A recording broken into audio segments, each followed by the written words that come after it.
Alright, here we go. So, oh, I'll edit this first bit out. Oh, do I look beautiful? Yeah. And what? And what? Don't fight me. Good morning, or afternoon if you're watching it in the afternoon, or evening if you're watching it in the evening. Slightly different video today. We're not doing a film ranking or a franchise ranking or a movie review. We are going to be talking about the maestro, Mr. John Williams, which I think was your idea to talk about this. I had an idea. Yeah. So anyway, a couple of weeks ago, or a month or so ago, Disney Plus, which, you know, unfortunately I am subscribed to, they dropped a documentary on there about John Williams. Brilliant documentary. Not long enough to be fair. Check it out. So yeah, whilst watching it, I mean, I've always been a massive John Williams fan anyway. I have pretty much all his soundtracks. Yeah. So, you know, most of this stuff wasn't new to me, but it's just nice to sit and listen to something, isn't it? So, yeah, we first thought we'd have just a bit of a chat about John Williams, really.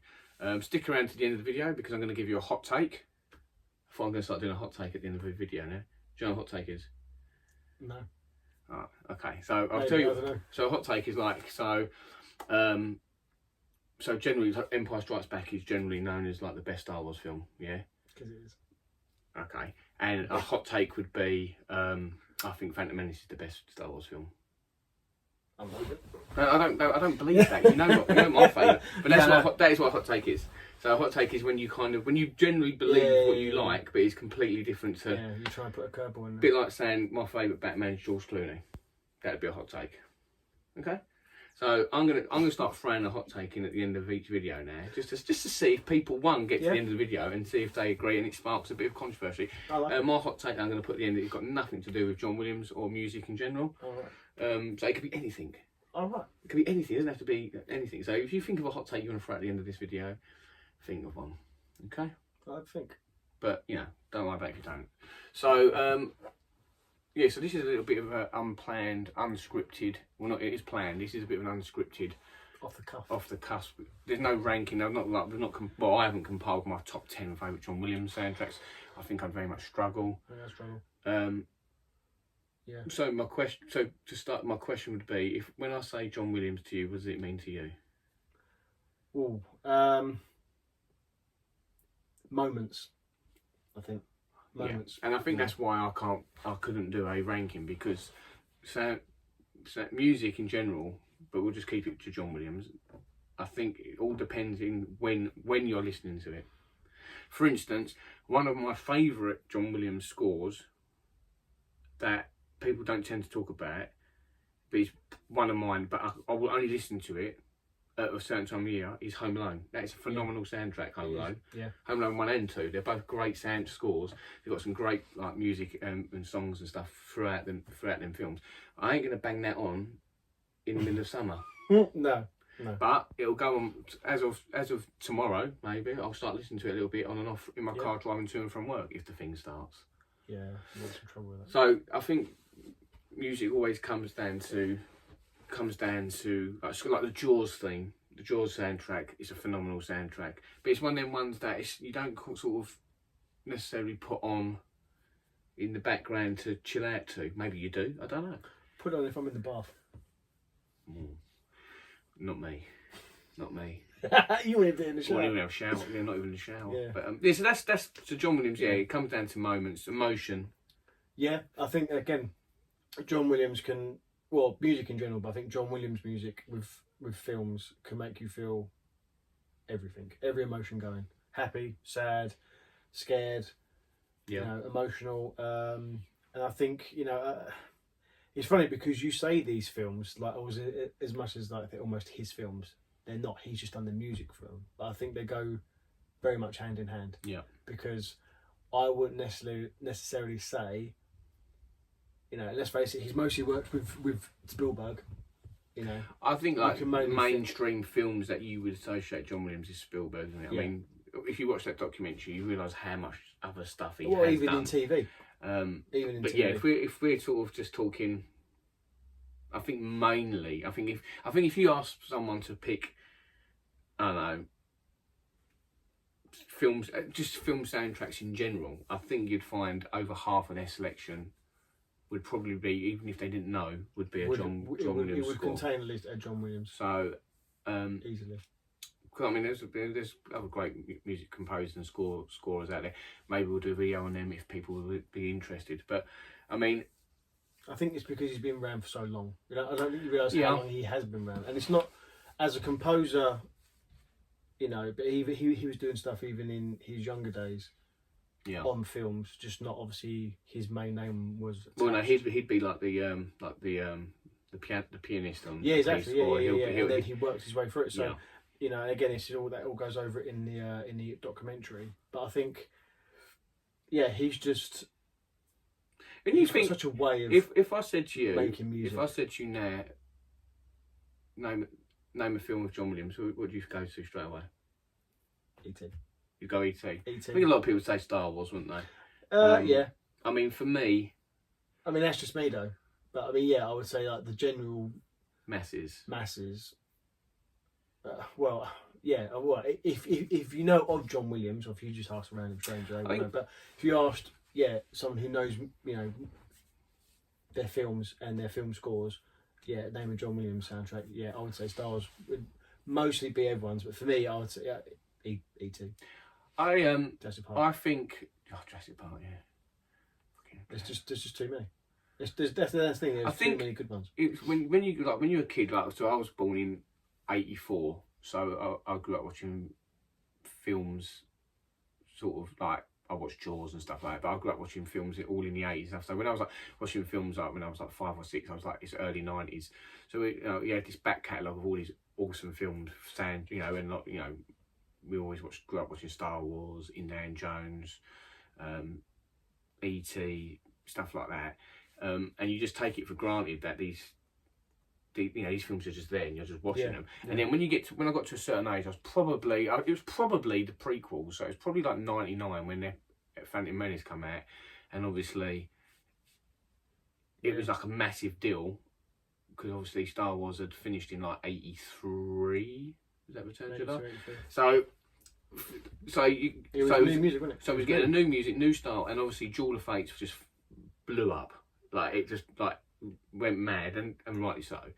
And I think then that's when I started like sort of not just watching a film with music in it. I wanted to find the music and listen to the music without the film. Yeah. And I think for me anyway, when I watch or listen to John Williams, I think he's like the master of giving like themes. Yeah. So like you could. So like when you look on the back of one of his soundtracks, it'd have like the Imperial Death March, which was Vader's theme. Then you'd have Leia's theme, Yoda's theme. Even in like the newer Star Wars, like you've got Rey's theme, which is probably the best piece of music from the newer Star Wars films. Rey's themes, really. I love that bit of music. Yeah, he does themes. Hedwig's theme. Yeah. He's not just it's not just a film. He gives the character their own theme. Yeah. Which then, again, when you're watching a film and a character comes on, or before you know who that character is. Yeah. Because of their theme. Yeah, and obviously, like Superman, the main theme is his theme, I suppose, isn't it? Obviously. Yeah. And like the Jaws theme is the So yeah, I always think of him as like the guy who did the theme, and I don't know if he mentioned this in the documentary. That obviously he would have loved to have done all the Harry Potter films, but it was too many for him, and he was he's old now. He's like 90 saying now, isn't he? So he was old when he was doing Harry Potter, cool. And he said he would have loved to have done them. Now I wonder if it was like when the new he done the first 3, didn't he? So he did the first 3, and I remember meeting. And his theme for Hedwig, or the Harry Potter main theme, is used throughout. Well, and that's what I was going to say. Would you think? I wonder if that's like something that when they bring on a new composer to the films. I wonder if they have told that has to be implemented, or do they keep it in there as like a respect, or because it's just that darn good. Could be a bit of both. I remember when like Harry Potter was blowing up, and obviously I like all the Harry Potter films. I remember going to a convention and Warwick Davis was there, and I was talking to him about Harry Potter. It was just before Goblet of Fire came out, and I said to him about Williams wasn't doing the music, and he was like, yeah, because. And he had a thought on that. I won't share that. I remember share a thought on that. But I remember like after Goblet of Fire onwards, whenever the trailers come out, you get the trailer for the film, and at the end it'd come up with like Harry Potter and the Goblet of Fire, Harry Potter and the Order of the Phoenix, and it'd always have like the dun dun dun dun, dun which is John Williams' theme. I think it's because because it's always associated from the get go, from the first one. It was always associated. That was it. Like going, think of another composer, for example, would be John Carpenter probably for Halloween. So like Michael Myers or the Halloween theme, if you like. Yeah. Yes, it's been the first film was obviously done by John Carpenter, and then it was kept in through all the other films. It's had little tweaks on it to make it their own. Yeah, the Carpenter loves it because even though he gets all the money for it. I'm sure Williams is getting the recognition. So but I love John. I love change is good, but I love John Carpenter because he'll just say, "I love it for the money." Yeah, he's very honest, I suppose. And I think John Williams would be the same. But we'll do a music video on John Carpenter because John Carpenter is great composers with John. John Carpenter so clearly the name easily John could mean in my top 5 not always scores of all time. But yeah, I think because it's always associated from the get go, you just keep it. How funny is this then? So Jurassic Park's when the third film onwards. I remember when Man of Steel was coming out.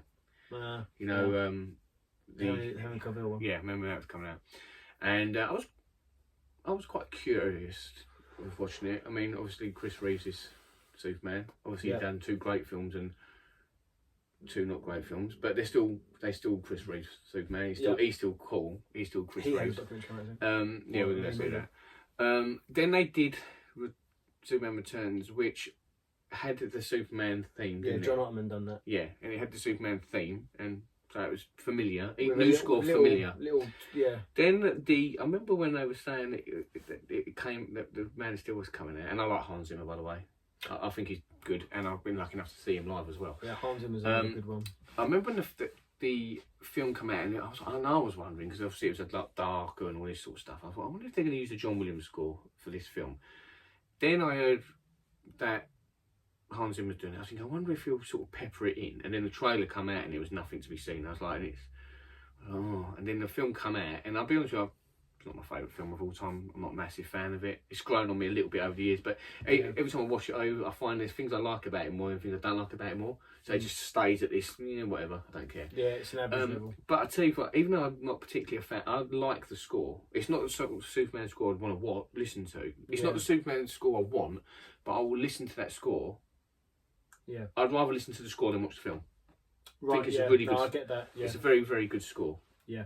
But got nothing to do with John Williams whatsoever. I think also you've got to make it your own, because you're always going to be compared, aren't you? The same as like a director. If you're going to reboot a franchise or remake a film, you've got to make it your own to a degree, because otherwise there's no point doing a carbon copy. No.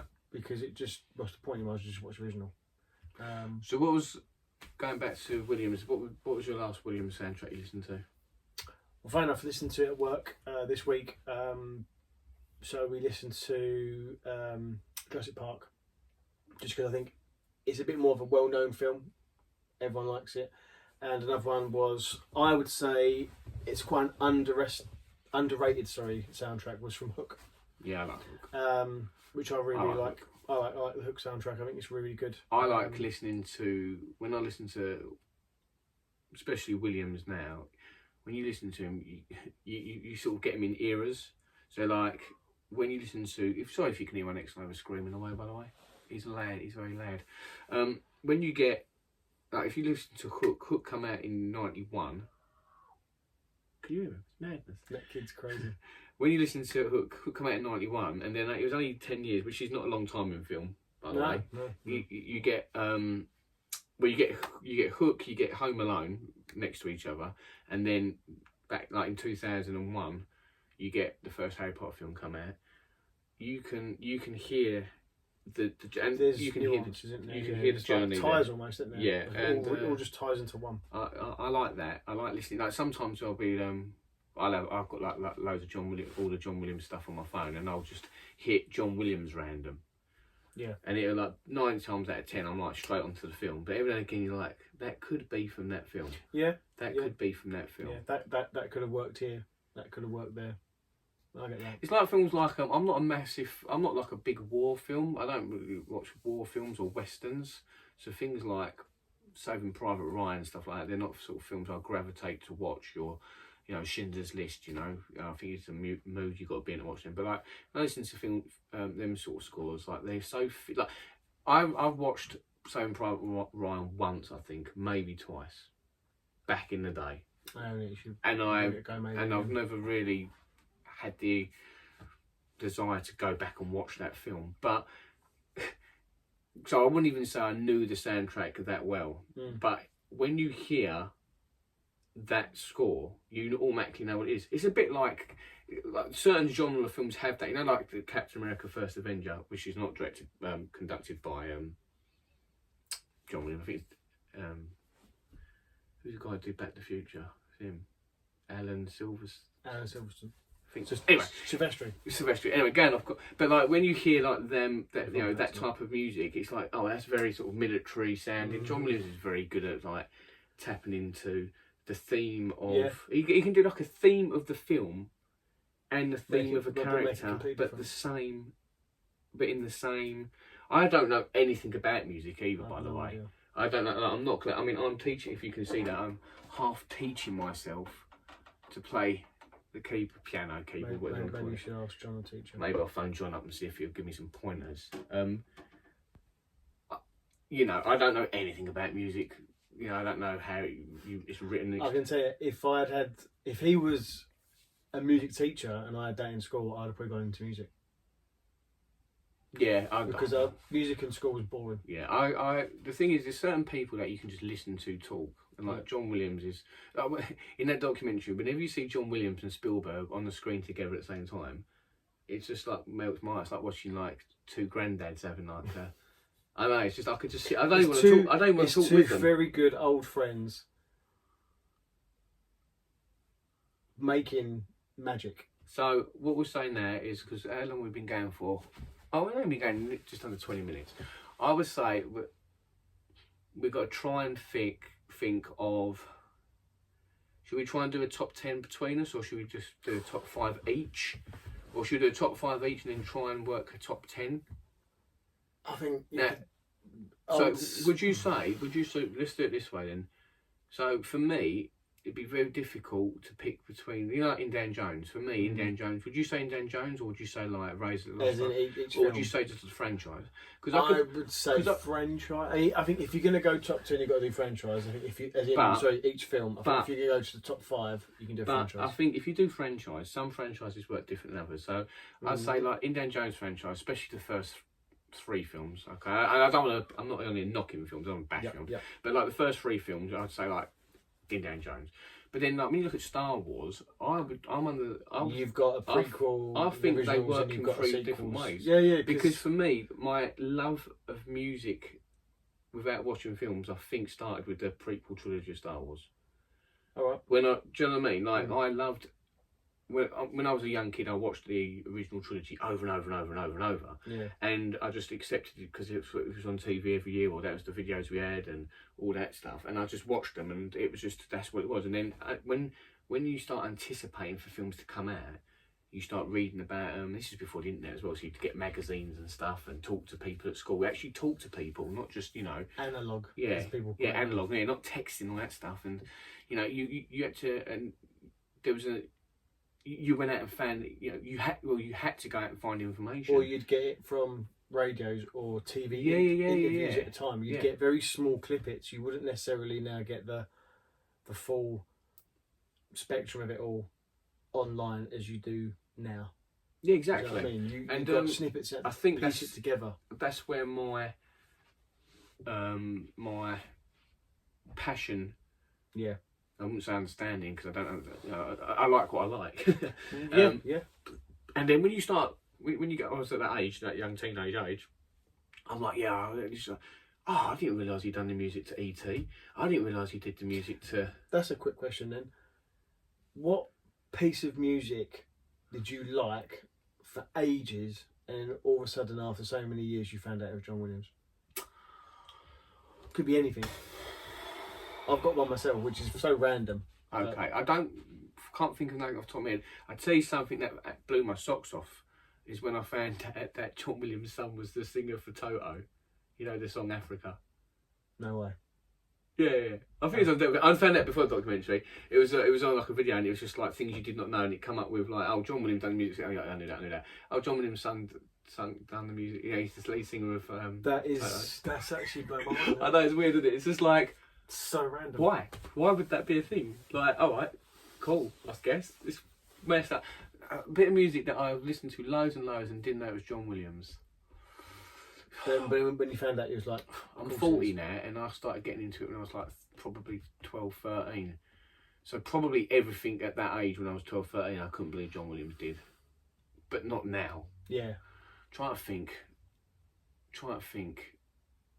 I always thought it was weird when I found Hans Zimmer did the soundtrack for Gold Rush, the TV show.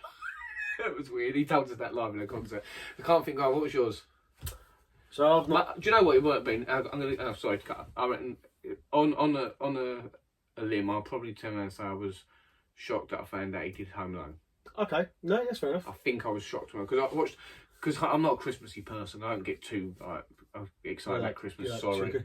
You like 2 Christmas films, and this is Home Alone 1 and 2. Home Alone 1 and 2. Yeah, pretty much. Done. That's all I like. And then I like Santa Claus the movie with Dudley Moore. There's a couple of Christmas films I like, but generally I'm not a Christmassy person. But we could do a Christmas film. My favourite Christmas film of all time is Home Alone, yeah. and I usually do Home Alone 1 and 2 back to back, like over a weekend or whatever. And I. Considering how many times I would have watched them, I've got a funny story about it. Should I quickly share my Home Alone story? No, I won't share my Home Alone story. It's boring. If you don't know the people involved, it's boring. So anyone watching this will just be like, I don't care. But yeah, basically, a neighbour down the road lent my mum and dad the video of Home Alone when you probably been too young to watch the telly. I don't know. You've been a baby, and you were 89 and the film came out in 91. So yeah, you wouldn't have known. So yeah, my mum and dad watched it and thought it was really funny, and my dad, I wanted to watch it before they give it back to him, and my dad said, "No, you won't like it. You'll find it boring. You'll only like the end because of all the traps." Turned out he was wrong. I like the whole bloody film. And one of the things I loved about that film is just everything, the music, but everything's quality. Yeah. And then I think when I found out what the guy who done Star Wars done that as well. It was always for me, growing up, the guy who done Star Wars done the music for that. Yeah. Oh, the guy who done Star Wars did that. That's how John Williams is for me. Yeah. What was yours? So I've not long, or I'd say past probably past 10 years, I've been a fan of American football, NFL. So this is Fredo. So he does the opening theme to NBC's Monday Night Football. Does he? Yeah. Which I only found out when I watched the documentary. So he done a couple of Olympics as well, didn't he? He did the American Olympics at Los Angeles, I think in the 80s, I believe. Done another one as well. He did another one as well, yeah. There's actually, and if you don't know about John, like John Williams also does classic music. He doesn't just do film music. He's got actual albums, which I do have some of that music kicking around somewhere. It's cool. I mean, when you listen to it, it's completely different to. Would you say though, when you're listening to some of that stuff, you think to yourself, that could work in that film? No, do you keep it very separate? No, I wouldn't even pretend I've listened to it enough to even give an honest opinion on that. So I'd have to listen to it. Cause I wouldn't pretend to. I wouldn't even lie and say. Not that I don't like any John Williams in the film, but what I'm saying is you could go, or that could work. That could have worked in a possibly in an ET. That could have worked in a Jurassic Park. That could have worked in a possibly. I've done it before with songs. Yeah. So I remember when what's the song called? Like normal songs. So so I remember obviously when Michael Jackson died, a couple of years after. Following, they released a couple of albums of his like unreleased songs or songs that were sort of being worked on but never finished off, and then artists got involved and finished them off, like Lenny Kravitz and Acorn, stuff like that. And on one of his songs, I think 50 Cent might even be working on the track I'm thinking of. I can't remember the song. I'll look it up. If I remember to look it up, and I'll put it in the description if I remember. But I remember listening to this song thinking that would be a well good Bond song. Oh, right, okay. Do you know, I'm just listening to this song and then I was like, that'd be a well good Bond song. Do you know what? He could. I'm surprised he's never worked on a Bond song. Bond, what film? What? John Williams? Yeah. Well, John Barry dominated. Then you had like David Arnold and stuff. Yeah. I think and Hans Zimmer did the latest one, didn't he? Yeah. I don't know. Do you know some? I'm not going to. Not that it matters, but I'm not going to tell you the actor that I spoke to. I was talking to an actor once about John Williams, and it's his own opinion. No, I kind of agree, but disagree at the same time. I think it's the way he said it. I think when I was a lot younger, I kind of thought it was being a bit disrespectful. He said John Williams was a little bit predictable with his score, and I kind of understand where he's come from in the sense that when you listen to music, you can go, "Oh, that sounds like it's from that film, and that sounds like it could go to that film." But at the same time, I think. And if you like what you like, don't you? You know, you don't have to. You don't have to like know music to know you like that sound. You know, you don't have to, you know, understand how. But you can say that about a lot of people. Yeah, I just thought. Elfman's the same, sometimes to a degree. Danny Elfman, who did great soundtracks like Spider-Man. I quite like Danny Elfman. He done a lot of Tim Burton stuff. So when you think of Tim Burton films, I think of Danny Elfman. Yeah, exactly. You know, I think everyone's got their collaborations. You know. Yeah, I think as well. I was funny enough. We've got a video coming out soon for we're actually going to do the Terminator franchise. I watched an interview with Brad Fiedel, I think. Yeah. So he did the music Fidel, for Fidel. I think Friedel. he's a goalkeeper, isn't he? That's Friedel. Goalkeeper. He's a goalkeeper, isn't he? He is a real goalkeeper. Not Yeah, that, played he's for retired now. Aston Villa. Anyway. Anyway. Yeah, he said when he was working, and he's not massively famous, but he's done Terminator 1 and 2. So I mean, if you're going to do 2 films, they're 2 films worth doing, aren't they? Yeah. Spoiler: Terminator 3 didn't have that music, and it suffered for it. Anyhow, he said he wasn't that interested in doing Terminator because he was like, it's Terminator back when it first came out. It wasn't what Terminator is now, you know, or was whatever. So he was like, but what he liked was working with James Cameron, because James Cameron would talk to him, and because what they do in a lot of films, they put a sample track together. So they were like, you'd make your film, The Terminator, and then you would put music that you like to give it the composer an idea. Yeah. So obviously, have you ever seen the original trailer for RoboCop? Yes. It's got the Terminator music over it because, you know, similar-ish. Time. Well, they're the same type of genres. They're different. Same company. Yeah. So you would, you know, so you'd have an idea and sort of, but James Cameron was very open to listening to what the composers. Yeah. It was a collaboration, whereas they've turned around. This Brad Friedel turned around and said there's been times where the director comes in and goes, "No, this is what I want," which look, it works for both ways, can't it? Because like if you know what you want, I think, but there's different there. There's different. Big like John Carpenter and just do your own. Yeah, but then there's different from a director to, you know, who's just being paid to direct a film, or there's a creator who's written it, directing it, and producing it. So they've got more. They're more involved, because like George Lucas for Star Wars, it's his idea because it's all up here, and he's got a general idea of it all. And he wanted to use songs, so he was going to be more Flash Gordon. Steven Spielberg obviously told him to see John Williams, and then he told John Williams to see George, and he put them together. So. And look at that. And you know, and this is why I know they get on well, because Williams turned around and said, didn't he, that he'd be more interested to do another film than a sequel. Yeah. Yeah. And I think maybe that's where the theme stuff comes in. Well, I think that was mentioned in the documentary as well. It's like when George brought him back for Empire, he said it is a sequel, but it's a complete different film. The tone's different. You know, which, and when you think about it, you think, well, no, it's a sequel, but then, well, no, it is different. Yeah, the film is completely different to, you know, the tone is different. And like I said, I think that's where it comes from you. He brings in characters' themes, which works well for the character, but also for the situation happening at that time. Yeah. You know, because when you think of like Darth Vader, especially maybe more in the prequels, so Darth Vader / Anakin, they've got multiple themes for how they're feeling and how it changes throughout the course of the 3 films, because they are changing. So their moods, their emotions, their character is changing, you know.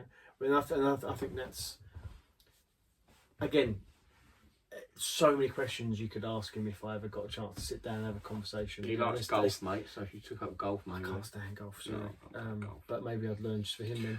But that old question, is like, if you could have an evening meal or a small dinner party with 3 people that are past, present, or got, who would they be? now, John Williams would be in there. John for Williams me. would be on there for a musical side of things and films, and I could think of 2 others randomly, but just So too many. before we could try and do like a top 5 or 10 or whatever, or some honourable mentions, remember when Solo, not Solo, or Solo, but more importantly, Rogue One come out. Yep. I remember that obviously John Williams not doing that, and I remember sitting in the cinema thinking, Was it his first Star Wars film he's never done? yeah, and I just thought, I wonder if it's going to come up with like the start, and it didn't, did it? It was complete, and I remember it just being completely different, and I was just like, Again, Does made he it their own. didn't feel like Star Wars, but Couldn't- then kind of does feel like Star Wars now. Yeah, I've grown to like that film more. what did you say? Because I said this, and you put it perfectly. Even on the title of the film, it's Rogue One, a Star Wars story. Yeah. So it's got nuances of the music. Yeah, again, they've been respectful and gone, can we use this section? Can we use this little bit here? Can we do that? But we want to change it here. So it starts off like that and then rolls But into this. The way the film starts makes it so they can't use that. It Yeah. hasn't got that big boom. Yeah. It Yeah. starts off completely different. Well, Doesn't it doesn't even have that in the Galaxy long time ago. No. So it sets its tone before it Completely even starts. different, yeah. Okay, Good film, though. so we're going to wrap up now because we're over half hour. So we're going to do. Can you give me a top 5 Can I give you a top 5? off the top of your head? You can bunch together if you want. So if you just want to do Star Wars or.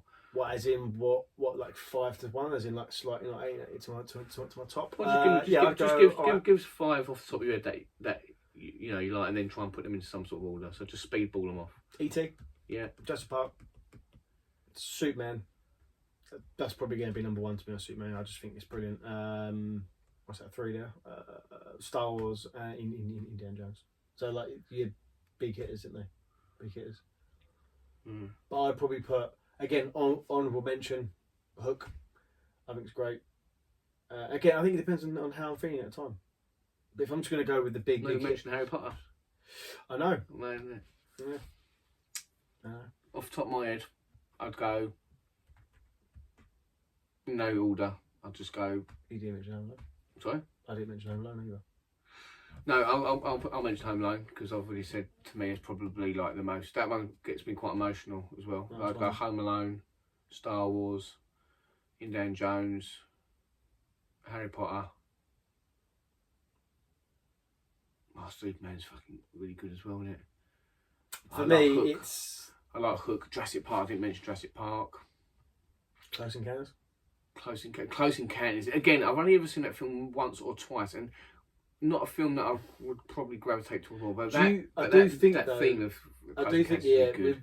with certain films of Jaws. these, You mentioned Jaws. Jaws. Do you not think though there is only not you like all the music, but there's more just like there's 1 or 2 tracks only that you really gravitate I to. think John Williams for me is the person where I can kind of like all the music. Whereas when I listen to say sort of like Yeah, but I would say personally, like I said, I only like a couple of bits of Close Encounters, whereas whereas like Superman, like the sorry, whole yeah, so, freaking thing. yeah. I mean, but in general, Yeah. I would listen. Schindler's List. He's I got would- one of the most amazing bit of music, which is probably the most emotional bit of music you can ever listen to. But sort of, But- if you pick I like all of Indiana Jones. if you pick sort of like another composer, say for instance, and there's no slight here, I'm just using it as an example, say, but say I pick Danny Elfman, yeah, I think the main theme to Spider-Man is really, really good, Batman. but the rest of the score is just sort of in the background. Yeah. I don't seek it out. Yeah. Does that make sense? No. Whereas like when I listen to Star Wars, I'm like, I want that soundtrack. I've got another one that you'd use that example with as well, would be Howard Shore's The Hobbit. Yeah. Compared to Lord of the Rings, where Well, it's, I think the first, we're going off of John Williams today, but I think Howard Shore, the first Hobbit score, the first film, Yep. is really good. Yeah. The second two I find quite sort of there in the background just to be there.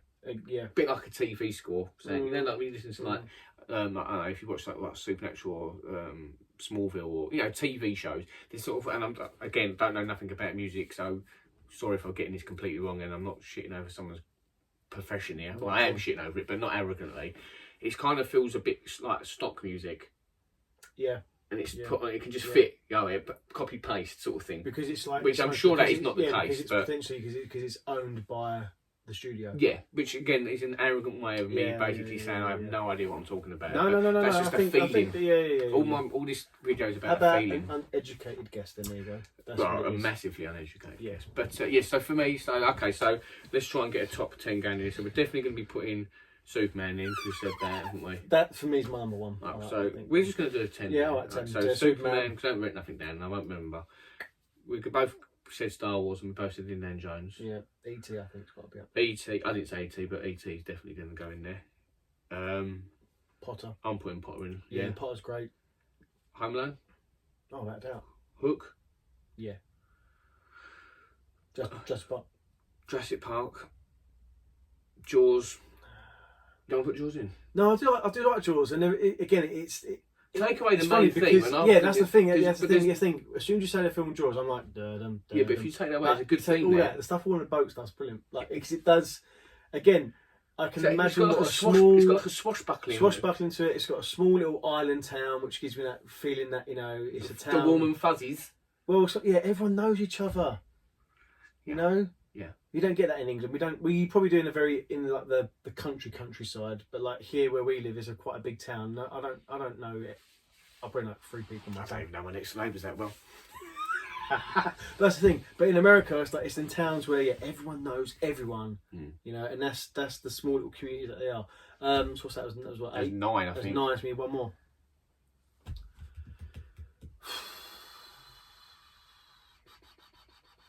That's a. I'd be quite inclined to put something like even though I don't particularly watch it, but putting something in like Saving Private Ryan. Yeah. Just or because- was it? Did he do the Magnificent Seven? I'll Mm, quick look at that because. well, not the original. No, you've Bring got John him Williams up there. I will. Bring him up. Sorry. What we Bring got? him up. You mean bring him up? Look, we're, Yeah, look, we're on. I've thir- got- we're, I've on got him on- we're nearly on 36. I've got I'll him let's on go to speed dial. 42 now. I'm going to let people go because I've still You've got to do. you've My, got to do I've your got to do my hot take. your hot take. Should I do my hot take now? No. Oh, do it, I'll find Let's go it. for that, John So there's a Williams. composer on it. So My hot take. John Williams ain't even that good. So what's he done? What's he Thomas the done? Tank Engine. Apparently so. Yeah. Suburban Stories. Yeah. You've done one episode. I used to like Thomas when I was a kid. Rogue One. That'd be like the main BFG. BFG. Didn't we? Lincoln, Warhorse, Tintin. Tintin was a fun one, wasn't it? Memoirs War of the Worlds, that was good. That was Spielberg, good. of course, it's Spielberg. Isn't That it? was a good one. Catch Minority Me If Report. You Can. Oh, Catch Me If You Can was good. And Minority Report was good. Patriot. That's a good one. Patriot, yeah. Yeah, it's a good film. Saving Private Ryan. 7 years in Tibet. Yeah. And let's be honest, we've cheated a bit here as well because we've really sort of. Oh wow! Do you know what? I can't believe that. How did I not forget JFK? Okay. Going on. One piece before we go to one piece of music from He did What? Space Camp. did you use Space Camp? No, didn't know that. Mate. Didn't know that. That's blowing my mind. The River. Which I knew is that. which is the link there would be the main lady. Or Space. No, it's Kate Capshaw, who's married to Spielberg. Oh, is she in that? Yeah.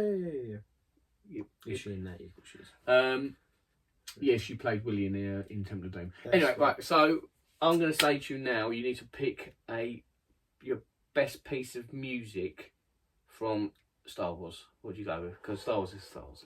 That's a hard one. I know one. I've got 2 pieces, I'd say, and they're 2 very different feels in the sense of how. I'll give you 2 because then I'll pick 2. Yoda's theme. Oh, I'll pick 3 actually. Shit. I know what your one's going to be. Well, Yoda's theme. yeah. No, it's not mine. No, I'm saying mine. Oh, yours. Okay. But I know what your other one's going to be. Yeah, mine is Yoda's theme, and I would probably go. I don't actually know what it's called. I can't remember what it's called, but it's the scene where it's in episode 3 actually. Anakin is torn between going to What? Stay or go? stay at the council because Mace Windu just told him to, and it's like a flash scene where he looks out the Anakin's window. Dark Deed. Yes, I think so. Yeah, Is it? or Redemption. I think it's called. Yeah, so he's looking out over Coruscant, and then He cries. he's looking towards. Well, I think what you think is like where. This is a hot take for you. I love Hayden Christensen. I think he's awesome. Yeah, good man. And Thank then you, obviously it shit. cuts I own like that. Padme looking across, as if like they're almost looking at each other. Yeah.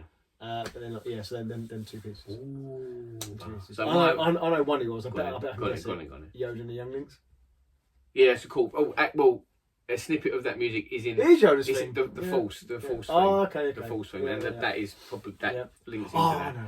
That is that one. I know what it is. Yeah. And I'm going to give an honourable mention. So it's that, Yeah. My honourable mention will be Across the Stars. For episode 2. It was really good. Yeah, that is good. That is very reminiscent though of a little bit of Hook as well. Yeah. Oh. And I love Rat Bastard. I love the bit of music, especially on the extended soundtrack of Anakin versus Obi-Wan. Oh yes. It was the Battle of the Heroes. Yeah. All right. Phenomenal. Ah, and the sunset, the binary sunset. No, From another one as well. Come on, no, it's brilliant, isn't it? This video is going to go on for 10 years. We've got to cut this down. Attack on Death Star 2 when they come out of hyperspace. Kicks in, did it? Yeah. Yeah. And Because that feels like Jaws a little bit as well. Before a quick story. So this is before like music you could just stream music. You either had to go out and buy it. Oh, you're talking. Or you had to. You're talking. To listen to that bit of music, 64. I used to play Rogue Squadron on the N64. Still own it. Still got it. I remember this. I would play that level over and over just so I could hear the. There was two levels of it. Just so I could hear that, and then I could just see Admiral Akbar. It's a trap. It's a trap. It's a trap. Yeah. Yep. Wow. I mean, I could probably do a video on each of these movies, just talking about the music. So we should cut this short. So basically, what we're saying is John Williams, the maestro that he is. Go out and listen to him. Give him some love. Fantastic, and I think, it will be a very, very sad day when that man unfortunately passes, because I don't think, as much as there's good, there might be a really nice, there was very, very good, a really nice box there. I'd like to. There might too, but very nice, great composers now coming up through and going at the moment, but I don't think the music world would be the same as in for films or as in music in general. No. That's my personal. So, yeah, John Williams, 10 out of 10 guy, love him. Okay, so we're going to end it there. My hot take. Apart from the Hayden Christensen one. Well, yeah, that's the thing. So my hot take is my least favourite mainstream Resident Evil game is Resident Evil 4. Can't stand the game. Everyone loves it. You know why? Because I don't like it. Because John Williams did the music. John Williams did the music. Can't stand how I don't like Resident Evil 4. That's my hot take. Deal with it. Never liked it. Never did on the GameCube. Tried it. I bought it every time it's come out to love it. I got the remake. Didn't even finish it. Just great game. Don't like it as a Resident Evil game. Get over it. Don't care. Share me some of your hot takes in the list below. Have you got a hot take? This blackjacks or fruit salad? That's in the pit. Oh, I don't know. I prefer blackjacks. Not that I've had one in years. Fruit salad. Okay. Ta-da. I am the. I'm not here now either. Hello, welcome. Grand opening.